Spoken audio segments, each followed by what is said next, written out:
Hello दोस्तों, smart science online class में आपका स्वागत है। आज हम बात कर रहे हैं अधिशोषण को प्रभावित करने वाले कारक। हमें पता है अधिशोषण क्या होता है। किसी ठोस पदार्थ की सतह पर किसी अन्य पदार्थ का जमाव हो जाए, संचय हो जाए, तो उस प्रक्रिया को हम क्या कहते हैं? अधिशोषण कहते हैं। तो यह जो प्रक्रिया है कौन कौन से कारकों द्वारा बाधित होती है या कौन कौन से कारक इसको प्रभावित करते हैं, तो उनके बारे में हम इस पॉइंट के अंतर्गत बात करेंगे। तो इसके लिए कुछ महत्वपूर्ण कारक कौन कौन से होते हैं। सबसे पहला पॉइंट आता है गैस। हम ये कह रहे हैं कि ठोस सतह है, ठोस सतह को अपन क्या मान रहे हैं? अधिशोषक। क्या मान रहे हैं? अधिशोषक ठोस है। इसकी सतह पर क्या संचित है? गैस। और गैस को क्या मान रहे हैं हम? अधिशोषक। क्या मान रहे हैं? अधिशोषक। तो पहला पॉइंट आता है गैस या अधिशोष्य की प्रकृति। गैस या अधिशोष्य की प्रकृति।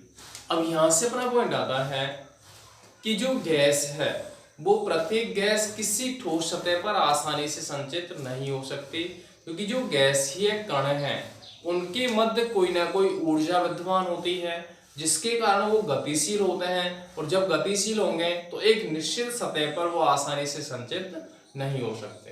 तो वहां से क्या होगा कि उस गैस की जो एनर्जी है वहां को निष्कासित करें। तो यहाँ पर हम कह सकते हैं कुछ गैस तो ऐसी होती हैं जो आसानी से द्रवित हो जाती हैं, उनको द्रव अवस्था में लाया जा सकता है। लेकिन कुछ गैसें ऐसी होती हैं जो आसानी से द्रवित तो नहीं हो सकती। क्या कह रहा हूं मैं? बहुत सी गैस ऐसी होती हैं जो आसानी से द्रवित हो सकती हैं या दाब बढ़ा करके उनको द्रवित कर सकते हैं, लेकिन कुछ गैसें आसानी से द्रवित नहीं होती। इनकी जो द्रवणशीलता है या द्रवित होने की प्रवृत्ति है वो है क्रांतिक ताप पर निर्भर करती है। वह किस पर निर्भर करती है? क्रांतिक ताप, जिसको हम कहते हैं टीसी, क्रिटिकल टेम्परेचर। गैसों की द्रवित होने की जो प्रवृत्ति है वो किस पर डिपेंड करती है? क्रांतिक ताप। तो क्रांतिक ताप क्या होता है? वह ताप जिससे अधिक ताप पर, वह ताप जिससे अधिक ताप पर किसी गैस पर कितना भी दाब आरोपित किया जाए उसे द्रव अवस्था में नहीं लाया जा सकता। वह ताप जिससे अधिक ताप पर किसी गैस पर कितना भी दाब आरोपित किया जाए उसे द्रव अवस्था में नहीं लाया जा सकता। उस ताप को हम क्या कहते हैं? क्रांतिक ताप। तो ऐसी गैस जिसके लिए क्रांतिक ताप का मान अधिक होता है, ऐसी गैस जिसके लिए क्रांतिक ताप का मान अधिक होता है, वह क्या होती है? आसानी से द्रवित हो जाती है। जैसे माना कि अपन कह रहे हैं दो गैसों की स्थिति है, यहां पे माना कि टेम्परेचर 0 है, यहां कितना है टेम्परेचर? यहाँ 0 केल्विन है, यहाँ कितना है? 50 केल्विन, यहाँ कितना है?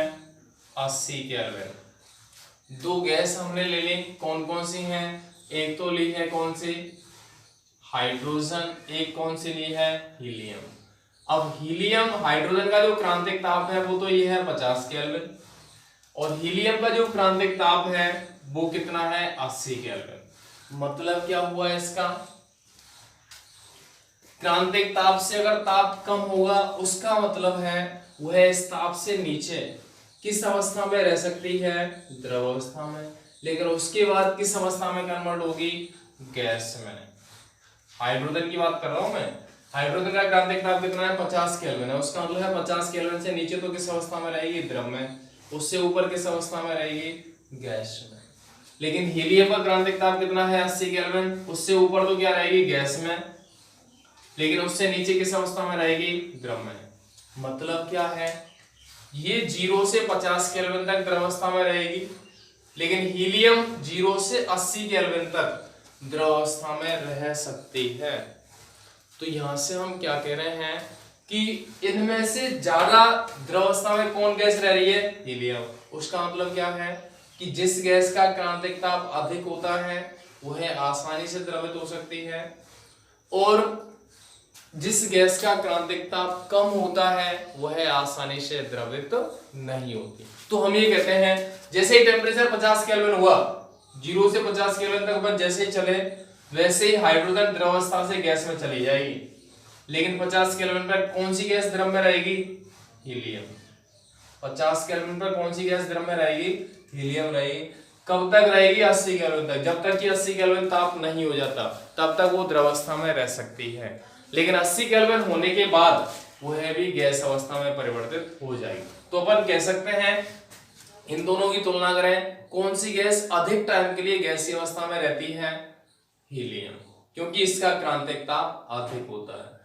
तो हम ये कह सकते हैं कि वह गैस जिसका क्रांतिक ताप अधिक होता है वह आसानी से द्रवित हो सकती है, और जिसका क्रांतिक ताप कम होता है वह आसानी से द्रवित नहीं हो सकती। तो इस प्रकार से हम डिपेंड करता है क्रांतिक ताप किसके लिए ज्यादा है और किसके लिए कम प्राप्त होता है। तो ये डिपेंड करता है गैस की प्रकृति पर। तो यहाँ से अपन को देखना है कि गैस की प्रकृति कैसे कैसे अपन को प्राप्त होती है। ठीक है, तो ये तो हो जाता है गैस की प्रकृति का पॉइंट। आगे हम बात करेंगे कि कुछ गैसेज हैं, जैसे तुलना में कर लेता हूं, कुछ क्रम भी दे रखा है बुक में है, नोट्स में भी अपना विद्यमान है कि माना कि 1 ग्राम सक्रिय चारकोल है, उस पर विभिन्न गैसों का अधिशोषण किस क्रम में होता है? सर्वाधिक अधिशोषण होता है SO2 का, उसके बाद NH3, उसके बाद HCl, उसके बाद CO2। तो डिपेंड क्या करता है, सबसे ज्यादा इसका अधिशोषण है उसका मतलब क्या है? इसका क्रांतिक ताप सर्वाधिक है। उसके बाद इसका अधिशोषण है तो क्रांतिक ताप इसके बाद इसका है, फिर किसका अधिशोषण है? HCl का, उसके बाद किसका है? CO2। मतलब CO2 का यहाँ पे क्रांतिक ताप सबसे कम है और SO2 का क्रांतिक ताप सर्वाधिक है। तो वह गैस जिसका क्रांतिक ताप सर्वाधिक होता है वह आसानी से द्रवित हो सकती है। तो ये चीज हमें ध्यान रखनी होती है। तो ऐसा जो क्रम है वो अपन को नोट्स में विद्यमान होगा। तो पहला पॉइंट यहाँ पे क्लियर हुआ, गैस या अधिशोष्य की प्रकृति। ठीक है भाई, कोई समस्या किसी को भी? ध्यान से अपन देखें, क्वेश्चन यहाँ से बनता भी है कि ये क्रम होता है, या अपन दो तुलना कहते हैं NH3 और SO2 में से कौन सी गैस अधिक या आसानी से द्रवित हो सकती है। तो डिपेंड करेगा कि इसकी तुलना करेंगे SO2 और NH3 में, तो अपन क्या कहेंगे? SO2 आसानी से द्रवित हो सकता है जिससे उसका अधिशोषण अधिक मात्रा में होगा, लेकिन NH3 आसानी से द्रवित नहीं होगी तो इसका अधिशोषण कम होता है। उसका रीजन है क्रांतिक ताप। SO2 का क्रांतिक ताप अधिक होता है और NH3 का क्रांतिक ताप कम होता है। ठीक है, चलो आगे दूसरा पॉइंट अपन बात करेंगे, अधिशोषक के पृष्ठ का क्षेत्रफल। अधिशोषक के पृष्ठ का क्षेत्रफल, यहां से अपन कह रहे हैं कि ये जो अधिशोषक पृष्ठ है इसको अपन दोगुना कर दें तो सतह ज्यादा उपलब्ध होगी या कम उपलब्ध होगी?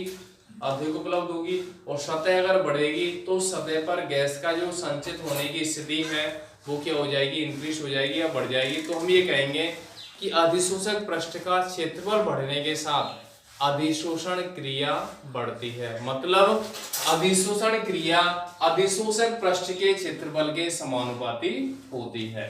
तो सीधा सा पॉइंट है, अधिशोषक को अगर चूर्णित अवस्था में लिया जाए, चूर्ण के रूप में लिया जाए तो ज्यादा सरफेस को घेरेगा, वो ज्यादा सरफेस को घेरेगा। जब सरफेस बढ़ जाएगा उस पर जो गैसीय कण है उनका संचय क्या हो जाएगा? अधिक हो जाएगा। तो अधिक होने की स्थिति हम क्या कहेंगे? अधिशोषक पृष्ठ का क्षेत्रफल बढ़ने के साथ साथ अधिशोषण की जो क्रिया है वह भी बढ़ती है। ठीक है भाई, कोई समस्या? चलो आगे नेक्स्ट पॉइंट पढ़ रहे हैं हम, दाब का प्रभाव। तीसरा पॉइंट पढ़ेंगे, कौन सा है? दाब का प्रभाव, इफेक्ट ऑफ प्रेशर।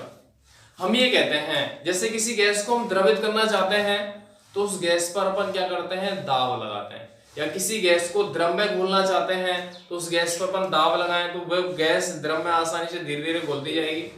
तो उसी क्रम में अधिशोषण की जो मात्रा है या अधिशोषक पृष्ठ पर अधिशोषित होने वाली गैस की जो मात्रा है या अधिशोषण की मात्रा है वह दाब पर निर्भर करती है, अर्थात अधिशोषण की मात्रा दाब के समानुपाती होती है। अधिशोषण की मात्रा दाब के समानुपाती होती है। माना अधिशोषण की मात्रा हम कह रहे हैं, क्या मान रहे हैं, अधिशोषण की मात्रा है क्या, बराबर एक्स वाई एम। एक्स तो क्या है अधिशोषक और एम है अधिशोषक। अधिशोषक पृष्ठ का क्षेत्रफल और ये है अधिशोषक की मात्रा एक्स वाई एम होता है। इसके अलावा इसका संबंध अपन किसके साथ देखेंगे, दाब के साथ। तो हम ये कहते हैं इनके मध्य संबंध होता है कौन सा, एक्स वाई एम समानुपाती पी की पावर 1/n। एक संबंध होता है वो क्या होता है, एक्स वाई एम समानुपाती पी की पावर 1/n। यह जो संबंध है वो किस ताप पे होता है, स्थिर ताप पर। अधिशोषण की मात्रा तथा आरोपित दाब के मध्य स्थिर ताप पर एक संबंध होता है जिसे हम क्या कहते हैं, अधिशोषण समतापी। क्या कहते हैं, अधिशोषण समतापी। अधिशोषण समतापी क्यों करें, क्योंकि ये इसमें ताप का मान समान है या नहीं है समान, स्थिर है। इस वजह से अपन को बताया ये कौन सी क्रिया है, अधिशोषण है। इसका नाम अपन ने क्या दे दिया, अधिशोषण समतापी। तो हम कह रहे हैं कि गैस के अधिशोषण की मात्रा उस गैस पर आरोपित दाब के समानुपाती होती है। तो यह स्थिर ताप पर अधिशोषण की मात्रा तथा दाब के मध्य एक संबंध दिया गया था जो क्या कहलाता है, अधिशोषण समतापी। क्या होता है संबंध, x समानुपाती p की पावर 1/n। अब यहां से अपन क्या करते हैं, अधिशोषण की मात्रा और दाब के मध्य क्या करते हैं संबंध, या अपन ग्राफ प्लॉट करते हैं इधर p। अब ये जो संबंध अपन को पता है p अगर बढ़ेगा तो x y m की मात्रा बढ़ेगी। तो कैसे आता है ग्राफ देख लें। ग्राफ की स्थिति इस प्रकार से मिलती है। ग्राफ कैसे मिलता है, इस प्रकार से। अब देखें अपन यहां तक, उसके बाद यहां तक, यहां से इस जीरो से यहां तक अपन चल रहे हैं। तो इसका मतलब है जैसे जैसे ये बढ़ेगा वैसे वैसे ये बढ़ रहा है। मतलब ये जो रेखा है वो सीधी प्राप्त हो रही है, नहीं हो रही, सीधी हो रही है। इसका मतलब है ये स्थिति किसके लिए है, लो प्रेशर, निम्न दाब पर। कि निम्न दाब पर दाब बढ़ने के साथ साथ एक्स वाई एम की मात्रा बढ़ती है। लेकिन इस स्थिति में जैसे जैसे दाब बढ़ेगा वैसे वैसे एक्स वाई एम की मात्रा में कमी आएगी, या अपन कैसे कम मात्रा में बढ़ता है। तो इस स्थिति को अपन क्या कहते हैं, मध्यम दाब, या इसको अपन कहते हैं मॉडरेट प्रेशर, सामान्य दाब। इसके अलावा अपन कह रहे हैं इस दाब से आगे कितना भी दाब अपन बढ़ाएं, एक्स वाई एम की मात्रा स्थिर हो गई, क्या बढ़ रही है क्या ऊपर, नहीं बढ़ रही ना, स्थिर हो गई। तो ये स्थिति कब मिलती है, हाई प्रेशर पे। क्या मिलेगी, हाई प्रेशर पे। तो यहाँ पे तीन कंडीशन देंगे अपन। एक कंडीशन देंगे लो प्रेशर जब होता है तो अपन क्या कहेंगे, एक्स वाई एम समानुपाती पी की पावर 1। लो प्रेशर पर अपन क्या कहेंगे, जैसे जैसे पी का मान बढ़ेगा वैसे वैसे एक्स वाई एम का मान बढ़ेगा। कब है, जब इस सामान्य दाब की तुलना में निम्न दाब होता है। निम्न दाब पर अधिशोषण की मात्रा दाब के प्रॉपर वे में समानुपाती होती है। दूसरी स्थिति क्या है, दूसरा है मॉडरेट प्रेशर। इस कंडीशन में अपन क्या कहेंगे, या अपन उच्च दाब ले लें। तीसरी कंडीशन ले लो पहले, हाई प्रेशर। उस कंडीशन में देखो एक्स वाई एम समानुपाती पी का मान कितना भी बढ़ा रहे हैं, एक्स वाई एम बढ़ रहा है क्या, नहीं बढ़ रहा, तो अपन क्या कहेंगे, एक्स वाई एम समानुपाती पी की पावर 0। मतलब पी पर निर्भर नहीं करता। उच्च दाब पर अधिशोषण की मात्रा दाब पर निर्भर नहीं करती, स्थिर हो जाती है। तो हम क्या कहेंगे, एक्स वाई एम समानुपाती पी की पावर 0। पी की पावर 0 का मतलब है 1। एक्स वाई एम क्या होगा, एक स्थिर वैल्यू में प्राप्त होगा। इसके बाद तीसरी स्थिति क्या है, मॉडरेट, मध्यम दाब। और मध्यम स्थिति में क्या होगा, XYM समानुपाती p की पावर 1/n, मतलब कुछ घात में इंक्रीज होता है। लेकिन ऐसा नहीं होता है कि इन दोनों के मध्य में प्राप्त होगा, ना तो सीधी रेखा ही मिलेगी ना पूरी तरह से स्थिर होगा। तो यहाँ पर अपन देख रहे हैं थोड़ा सा घूम रहा है ये ग्राफ, और ये स्थिति किसके अंतर्गत आती है, मॉडरेट के अंतर्गत। किसके अंतर्गत आती है, मॉडरेट प्रेशर, मतलब मध्यम दाब के अंतर्गत। मतलब मध्यम दाब पर अधिशोषण की मात्रा दाब की 1/n घात के समानुपाती होता है। मतलब यहाँ पर दाब बढ़ाने पर अधिशोषण की मात्रा धीरे धीरे बढ़ती है। ठीक है, तो ये तो हो जाता है दाब का प्रभाव। तो 3 पॉइंट हमने पढ़े हैं यहाँ पे, अधिशोष या गैस की प्रकृति, दूसरा पढ़ा है अधिशोषक पृष्ठ का क्षेत्रफल, और तीसरा पढ़ा है क्या, दाब का प्रभाव। ठीक है, किसी भी स्टूडेंट को समस्या होती है तो कांटेक्ट करके पूछ सकता है क्या दिक्कत है। मेरे हिसाब से दिक्कत नहीं होगी। अगले पॉइंट में अपन बात करेंगे किसके बारे में, ताप का प्रभाव। अगला पॉइंट बात करेंगे अपन कौन सा, ताप का प्रभाव। तो यहां से अपन कहते हैं सामान्यतः अधिशोषण इनवर्स क्या होता है, ताप के। लेकिन ये नॉर्मली किस पर लागू होता है, भौतिक अधिशोषण पर। सुन लें पहले अपन अपने लैंग्वेज सुने, उसके बाद अपन बात करेंगे कैसे होता है। कि हमें ये पता है अधिशोषण क्रिया एक ऊष्माक्षेपी प्रक्रम है।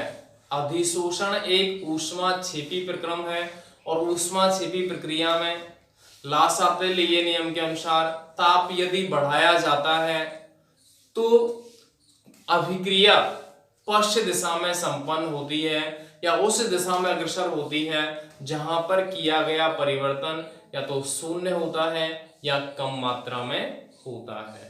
तो यहां से अपन कह सकते हैं कि अधिशोषण एक ऊष्माक्षेपी प्रक्रम है, अतः ताप बढ़ाने पर अधिशोषण की मात्रा घटेगी।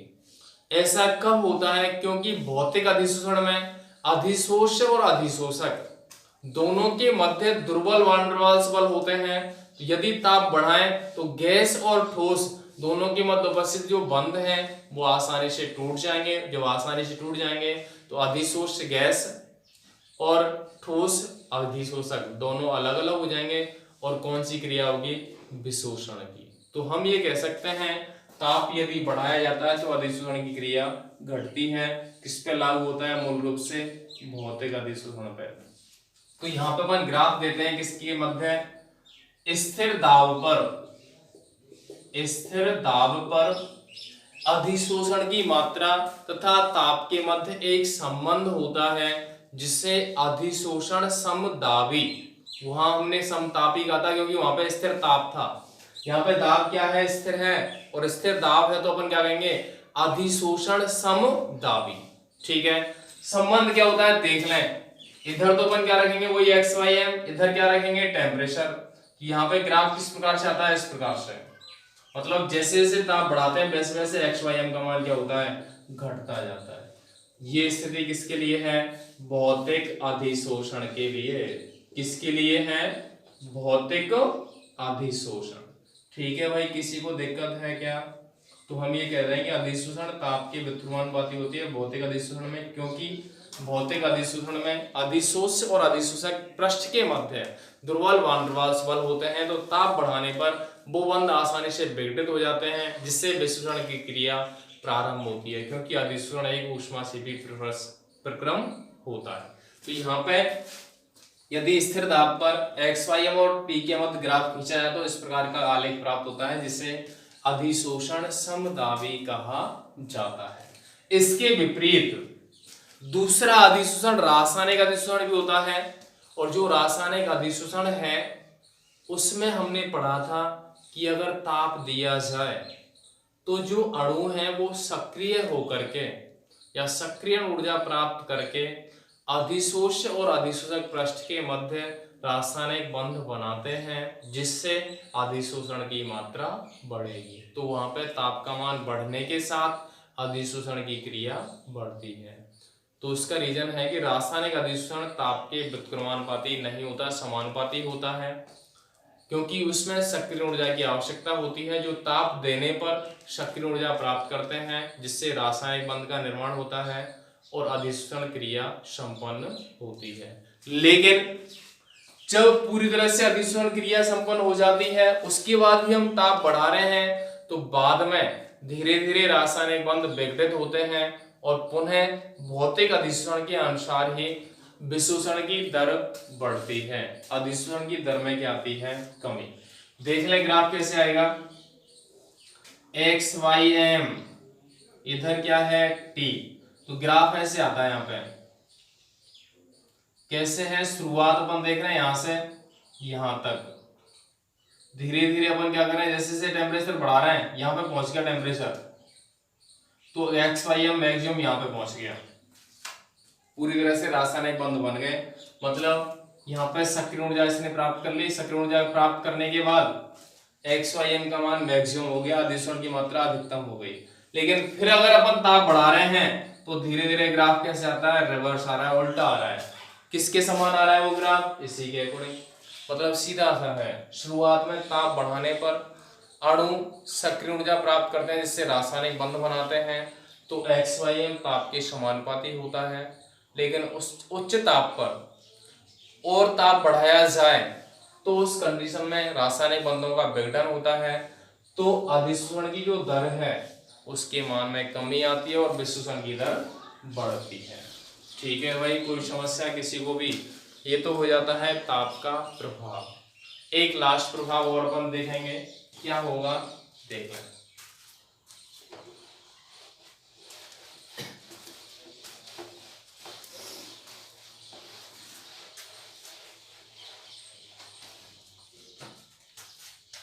अगला है अधिशोषक का सक्रियण। यहां पर अपन कहते हैं सक्रियण का मतलब होता है अधिशोषक पृष्ठ को सक्रिय बनाना। अधिशोषक पृष्ठ को सक्रिय कैसे बनाते हैं? एक तो स्थिति है अधिशोषक पृष्ठ को, एक तो सरफेस चिकना है, एक तो सरफेस कैसा है? चिकना है। एक सरफेस कैसा है? रफ है। तो उस पे क्या है? ऐसे गड्ढे वगैरह हैं, रफ है। अब इसमें से अपन क्या कहेंगे, ये तो स्मूथ है और ये क्या है? रफ। अब ये क्या है कि किसमें गैसीय कण आसानी से संचित हो सकते हैं, अधिक मात्रा में संचित होंगे? वो कंडीशन आएगी कब? कि जब सरफेस कैसा होगा? खुरदरा। तो खुरदरा बनने पर गैसीय जो कण है अधिक मात्रा में संचित होंगे, अधिक मात्रा में अधिशोषण की क्रिया होगी। तो यहाँ पे अपन कहते हैं कि जो अधिशोषक पृष्ठ है उसको अधिशोषण के प्रति सक्रिय बनाना आवश्यक होता है, जो क्या कहलाता है? अधिशोषण का सक्रियण। तो उसके लिए हम क्या करते हैं? अधिशोषक पृष्ठ को खुरदरा बनाते हैं। इसके अलावा अधिशोषक पृष्ठ को चूर्णित अवस्था में भी लिया जा सकता है। इसके अलावा जो कोलॉइड वगैरह होते हैं, कोलॉइड में धातुओं को कन्वर्ट कर देते हैं, जैसे कोलॉइड प्लेटिनम है, क्योंकि अपन होता है समांगी मिश्रण या वास्तविक जो विलयन है उसमें कण नॉर्मल होते हैं, कण साइज में छोटे होते हैं, लेकिन कोलॉइड में कणों की स्थिति क्या होती है? बड़ी होती है, जिससे सरफेस एरिया बढ़ता है, सतही क्षेत्रफल बढ़ता है और कणों का सक्रियण बढ़ेगा, जिससे अधिशोषण की मात्रा बढ़ेगी। तो ये स्थिति क्या कहलाती है? अधिशोषण का सक्रियण। तो इस प्रकार हम स्पष्ट कर सकते हैं कि जो अधिशोषण क्रिया है वह मुख्य रूप से जो कारक हैं उन पर निर्भर करती है। कौन कौन से कारक पढ़े हैं? एक तो पढ़ा था अधिशोषक की प्रकृति, एक पढ़ा है अधिशोषक पृष्ठ का क्षेत्रफल, एक पढ़ा है दाब का प्रभाव, अगला है ताप का प्रभाव और अगला है अधिशोषक पृष्ठ का सक्रियण। तो ये अपने प्रभावित कारक हो जाते हैं किसको? अधिशोषण को। तो आज का टॉपिक यहाँ पे क्लियर होता है। सभी स्टूडेंट से रिक्वेस्ट है अच्छे से अपन टॉपिक्स को क्लियर करते हैं, जिससे आगे कोई प्रॉब्लम क्रिएट ना हो। तो आज का टॉपिक यहाँ पे संपन्न होता है और बात करेंगे नेक्स्ट टॉपिक में नेक्स्ट टाइम नेक्स्ट टॉपिक के साथ। धन्यवाद।